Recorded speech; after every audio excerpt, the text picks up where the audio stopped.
રાજકોટની PDU civil hospital કોઈના કોઈ વિવાદોમાં સંડોવાયેલી જોવા મળતી હોય છે, ત્યારે શહેરના છેલ્લા થોડા સમયની અંદર સિવિલ હોસ્પિટલના મેડિકલ સ્ટોર બાબતે વિવાદ ચાલી રહ્યો હતો.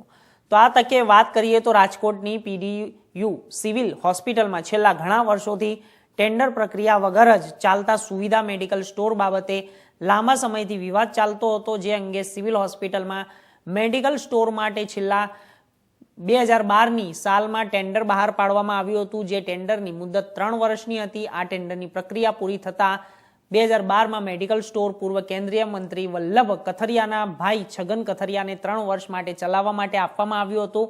ત્યારબાદ ટેન્ડર પ્રક્રિયા ન થતાં સતત ઉહાપોહ મચી ગયો છે અને 2020માં ફરી ટેન્ડર પ્રક્રિયા હાથ ધરવામાં આવી હતી, પરંતુ કોરોના કાળની અંદર બહાનું ઘરી તે અટકાવી દેવામાં આવ્યું હતું. તો આ રીતે કોરોના કાળ પૂરો થઈ ગયા બાદ પણ 1.5-2 વર્ષ જેટલો સમય વીતવા છતાં સુવિધા સ્ટોર બંધ હોવાનું સામે સત્તાધીશોએ કોઈ કાર્યવાહી ન કરતા અંતે રાજ્ય સરકારના આરોગ્ય વિભાગ સુધી ફરિયાદો પહોંચી જતી, જે બાદ આરોગ્ય મંત્રી ઋષિકેશ પટેલે થોડા દિવસ પહેલા રાજકોટ સિવિલ હોસ્પિટલ ખાતે મુલાકાતે આવ્યા હતા અને મેડિકલ સ્ટોર બંધ કરી દેવામાં આદેશ કરવામાં આવ્યો હતો, જેના 7 દિવસ જેટલો સમય પૂરો થઈ ગયા છતાં હજુ સુધી સુવિધા મેડિકલ સ્ટોરના સંચાલકો સત્તાવાર રીતે સ્ટોલ ખાલી કરવા માટે સિવિલ હોસ્પિટલના સત્તાધીશોએ કોઈ સૂચના ન આપ્યાની હકીકત પ્રકાશમાં આવી છે.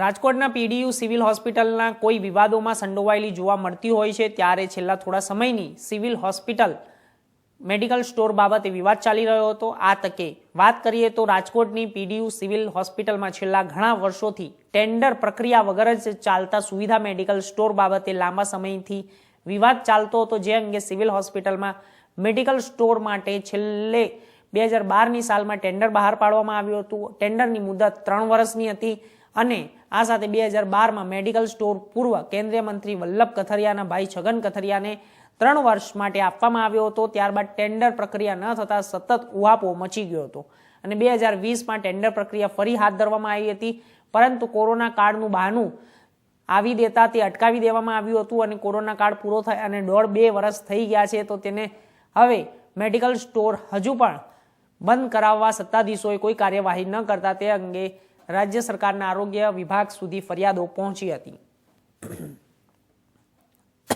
મારું નામ ભાવેશ રાઠોડ છે. હું એકચ્યુઅલી સાપરથી આવું છું. સિવિલમાં દવા લેવા માટે આવ્યો હતો. મારા ગ્રાન્ડ મધર છે, એને ટીબીના પેશન્ટ છે. તો દવા જે મેડમે લખી દીધી, એ મેડમનું એવું કહેવું છે કે આ દવા અહીંયા ઉપલબ્ધ નથી, તમે બહારના મેડિકલમાંથી લઈ લો. એટલે હું અહીંયા સુવિધામાં દવા લેવા આવ્યો. શું છે અત્યારે કેટલા રૂપિયાની દવા છે? દવા એપ્રોક્સિમેટલી તો મેડિકલ વાળા જ આપણે કહી શકે કે આ કેટલા રૂપિયાની દવા આપશે, પણ આપણા જે કોર્સ લખેલો છે એના ઉપરથી આપણે એઝ્યુમ કરી શકીએ કે આ 3-4 હજાર રૂપિયાની દવા થશે. તમને ત્યાં અંદર શું ફાઇલમાં લખી દેવામાં આવ્યું દવાનો સ્ટોક નથી? હા, એટલે એને એવું લખી દીધું કે ભાઈ અમારી પાસે સ્ટોક નથી, એટલે મેં કીધું તો તમે એમાં લખી દો, એટલે એને લખી દીધું કે વી હેવ નો સ્ટોક. તમે સિવિલ હોસ્પિટલની રાજકોટની સુવિધા મેડિકલ છે, તેનો મુદ્દો ઉઠાવ્યો તો શું કીધું?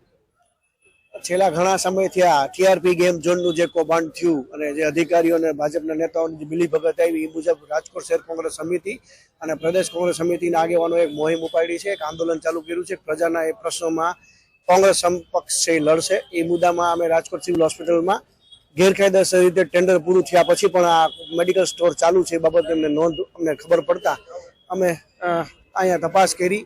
પછી આરટીઆઈમાં પૂછ્યું.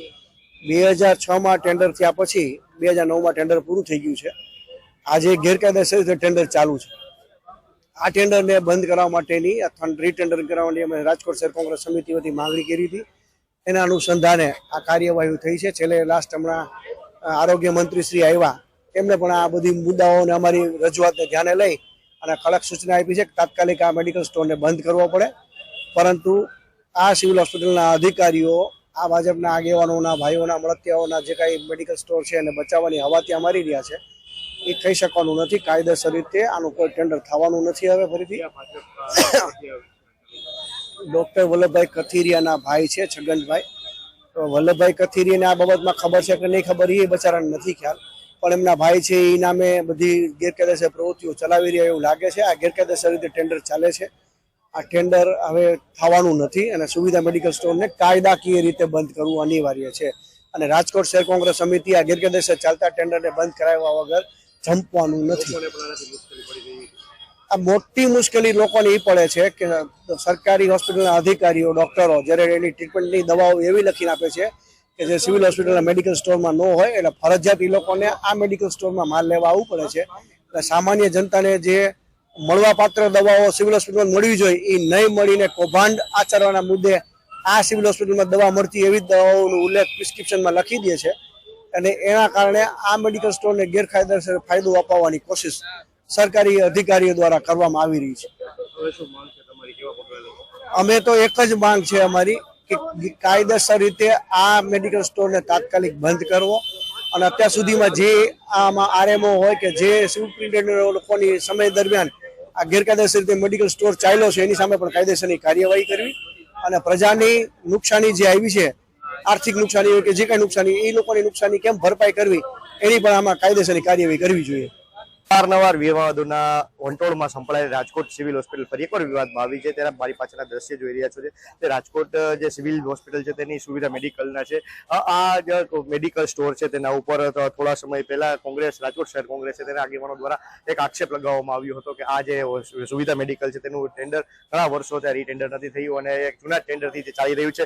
રાજકીય આગેવાન જે છે તેના મળતિયાઓ દ્વારા આ મેડિકલ સ્ટોર તે ચલાવવામાં આવી રહ્યું છે, જેને લઈ અત્યારે થોડા દિવસ બાદ પહેલા જે ઋષિકેશ પટેલ આરોગ્ય મંત્રી છે તે પણ રાજકોટની મુલાકાતે આવ્યા હતા અને ત્યાં પણ તેમની સમક્ષ પણ આ કોંગ્રેસ આગેવાનો દ્વારા મુદ્દો મૂકવામાં આવ્યો હતો અને ત્યારે અત્યારે હાલ જે લોકો છે તેના દ્વારા અત્યારે જે મુદ્દો મુકાવતા અત્યારે લોકોને પણ પારાવાર મુશ્કેલીનો સામનો કરવો પડ્યો હતો, કારણ કે જે સુવિધા મેડિકલ છે તે અત્યારે રાજકોટની સિવિલ હોસ્પિટલમાં એક જ આ મેડિકલ હોવાથી અત્યારે લોકોને જે ડોક્ટર છે તે અંદરની દવાનું પ્રિસ્ક્રિપ્શન લખી દેતા અત્યારે લોકોને પણ ફરજિયાત અહીંથી દવા લેવામાં આવી હતી, કારણ કે જે મોંઘી પડે છતાં પણ અહીં દવા લેવામાં આવતી. ત્યારે અત્યારે ઋષિકેશ પટેલ દ્વારા જે સમગ્ર મામલો સામે આવતા ડીન સહિતના જે સિવિલ સર્જન તેમના પણ સામે આ મુદ્દો આવ્યો હતો અને તેમને પણ આ બાબતે નિંદા કરી હતી અને ત્યારે હવે રીટેન્ડર કરવાની પ્રક્રિયા ચાલી રહી છે. પણ શું સાચે જે રીટેન્ડર પ્રક્રિયા થશે કે નહીં તે પણ મહત્વની બાબત છે, કારણ કે આટલા સમયથી જો તે આ રાજકીય મળતિયાના હોથા હેઠળ આ મેડિકલ સ્ટોર ચાલતું હોય તો અત્યારે આ રીટેન્ડર પ્રક્રિયા કેટલી યોગ્ય છે અને જો રીટેન્ડર પ્રક્રિયા થશે પણ નહીં